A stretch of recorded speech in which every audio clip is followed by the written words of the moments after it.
Quero começar esse vídeo com um pensamento do grande Darcy Ribeiro, que expressa um pouco do sentimento que tenho hoje, depois do resultado da eleição. Fracassei em tudo o que tentei na vida.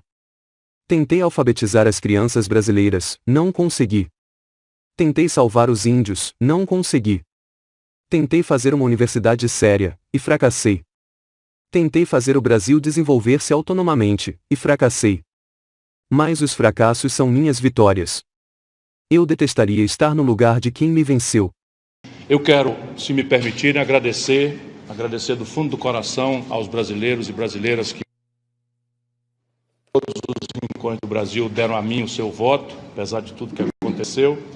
Quero dizer a vocês que eu estou profundamente preocupado com o que eu estou assistindo acontecer no Brasil.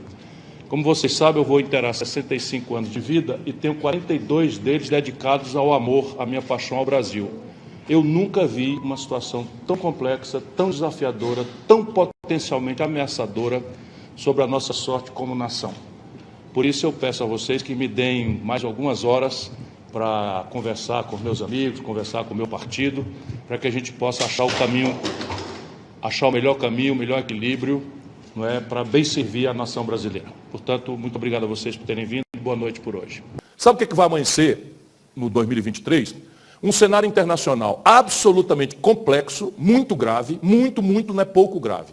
Hoje aconteceu uma sabotagem no gasoduto Nord Stream, o que quer dizer o desdobramento dessa crise da Rússia com a Ucrânia, o efeito disso no inverno europeu, com a dependência de um gás, percebe? São desdobramentos monstruosos, o cenário internacional muito complicado. O câmbio brasileiro, que é a taxa do dólar já está começando a precificar como no mundo. Os americanos resolveram partir para cima de uma inflação sem precedente, vão também esfriar. Os bancos centrais europeus e americanos estão produzindo uma recessão. O Brasil tem uma dependência grave. Qual é? Nós dependemos do comércio exterior de commodities, volume e preço. Se a recessão acontece na Europa e nos Estados Unidos, a China esfria. Quando isso acontece, os preços dos nossos produtos tradicionais, petróleo, minério de ferro, proteínas, etc., cai e o volume de exportação cai também. Aí a conta não fecha e a nossa moeda se desvaloriza. Quando a nossa moeda se desvaloriza, você já sabe, pão é trigo é dólar, os preços sobem. O Lula já se comprometeu de manter o Banco Central do Bolsonaro e eles vão então atirar com taxa de juros como está aí. Então o ano que vem é um ano absolutamente desastrado para o Brasil, o que será a grande reversão de expectativa da população. Isso é o que dá para ver hoje. E nós queremos a paz dos cemitérios, quem tem mais possibilidade de fazer isso é o Lula. Que é a paz dos cemitérios. Vão matar o Brasil e está tudo dominado. Porque os artistas, os intelectuais, os estudantes, as entidades estudantis, é tudo a favor. Tudo a favor. Os centrais sindicais, tudo a favor. O Meirelles é a favor e o Boulos a favor. Cadê o debate? Cadê a contradição? Cadê a especulação sobre as causas do nosso problema ancestral, do fato do Brasil ter 5 pessoas acumulando a renda dos 100 milhões de brasileiros mais pobres, que é o legado econômico do lulopetismo, e o legado político é o Bolsonaro. Uhum. Quer dizer, o maravilhoso Lula, perfeitamente. Qual foi o legado do maravilhoso período lulopetista? Foi o Bolsonaro e a trágica equação em que nós estamos mergulhados no Brasil. Honestamente, se quiserem parar para pensar, pense. Se não quiser, vamos lá, as nações também se suicidam.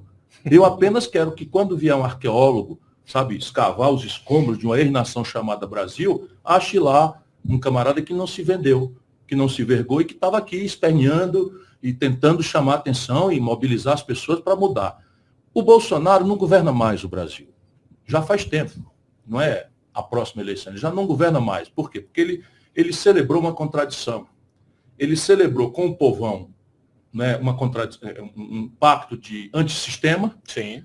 E quando entrou na presidência da República, resolveu entrar para a reeleição, os seus conchavos, e tomou a trauletada do sistema que botou o laço para ele bote aqui a cabecinha, aceite logo aqui ser dominado, porque senão, olha aqui, seu filho é ladrão, sua ex-esposa é ladra, sua outra esposa é ladra, toda hora você é ladrão, você roubava dinheiro não sei aonde e tal. E o Bolsonaro, ao invés de lutar, se rendeu. Uhum. Porém, eu acho que a paz dos cemitérios também não dura muito não, viu? O que eu prevejo, se a gente não conseguir desarmar essa bomba, temos 10 dias aí, é que a paz dos cemitérios se instala, uma descompressão na elite, de que nós vencemos o fascismo, o Bolsonaro bota a viola no saco, porque o delírio paranoide dele de golpe não tem base, não tem operação, não tem capacidade de fazer. Esses generais de pijama estão tudo pendurados, já estão negociando, o Lula já está negociando a anistia para todos eles, para o Bolsonaro e para todo mundo. Uhum. é a tal paz do cemitério. Outro dia eu fui num debate, não sei quem perguntou para mim se eu ia anistiar o Bolsonaro. Eu fiquei com vontade de perguntar para o jornalista, você sabe que crime que ele cometeu? Veja, porque eu não vou tomar posse com o espírito de vingança de ninguém. Você sabe que crime que ele cometeu? Você sabe que crime que ele cometeu? Porém, a agudização da crise, que vem em 2003, agravada por um cenário externo complicadíssimo. Acabei de vir de uma conversa com os embaixadores da Comunidade Europeia. E que encontra o povo brasileiro na crença despolitizada da elite que vai vencer o fascismo e do povão que vai voltar ao tempo da picanha e da cerveja, meu amigo, será o maior estelionato eleitoral da história do Brasil. Ontem, tivemos um resultado muito trágico em relação às eleições. O bolsonarismo mostrou que tem uma força muito grande no país, e isso tudo devido a tal polarização com o PT. Vários deputados, senadores e governadores ganharam força, e foram eleitos por esse motivo. E isso é resultado do estímulo à polarização, feito pelo Lula. Não tem como esconder o sol com a peneira. Muitos acham que o Lula foi o vencedor ontem, mas a realidade é que, infelizmente, o bolsonarismo é o grande vencedor. Você já foi em campo de futebol? Você torce para algum time?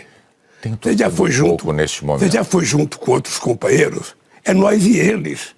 A torcida do Vasco é nós, a do Flamengo é eles. Na política Mas você não acha que isso estimula a polarização ainda mais? Eu acho que não estimula a polarização, ele é saudável no mundo inteiro. Polarização tem nos Estados Unidos, tem na Alemanha, tem na França, tem na Noruega, tem na Finlândia, tem em tudo quanto é lugar. Sabe, toda vez que tem mais que uma pessoa participando de alguma coisa, não tem polarização no Partido Comunista Chinês. Não tinha polarização no Partido Comunista Cubano. Agora, quando você tem democracia, quando você tem mais que um disputando, a polarização é saudável. Ela é importante, ela é estimulante. Ela faz a militância ir para a rua, ela faz a militância carregar bandeira. O que é importante é que a gente não confunda a polarização com o estímulo ao ódio. O resultado dessa estratégia do Lula, de nós contra eles, e de destruição de qualquer um que não esteja com ele, é que o bolsonarismo cresceu no país e derrotou vários candidatos ligados ao Lula, seja governadores ou senadores. Aqui no Rio, lá em Minas e lá em São Paulo, os governadores anti-PT já venceram, ou estão para vencer. O partido do Bolsonaro, o PL, terá a maior bancada, e partidos de direita conjuntamente terão 273 deputados, de uma Câmara que tem 513. A coligação do Lula elegeu apenas 79 deputados. Se juntar com outros partidos, que podem se aliar ao Lula por estar no mesmo espectro ideológico, chega a 138 deputados. Bolsonaro conseguiu eleger 14 senadores ligados a ele. Lula conseguiu 8. Diante desses números, fica fácil saber que, se o Bolsonaro for eleito, terá um poder muito grande, inclusive de fazer o que quiser com o país, inclusive mexer no STF. Como Ciro Gomes falou, as nações se suicidam. Portanto, acredito que a reeleição do Bolsonaro pode ser o fim desse país, porque ele terá um poder para entregar tudo o que quiser, e colocar o país de joelhos para sempre.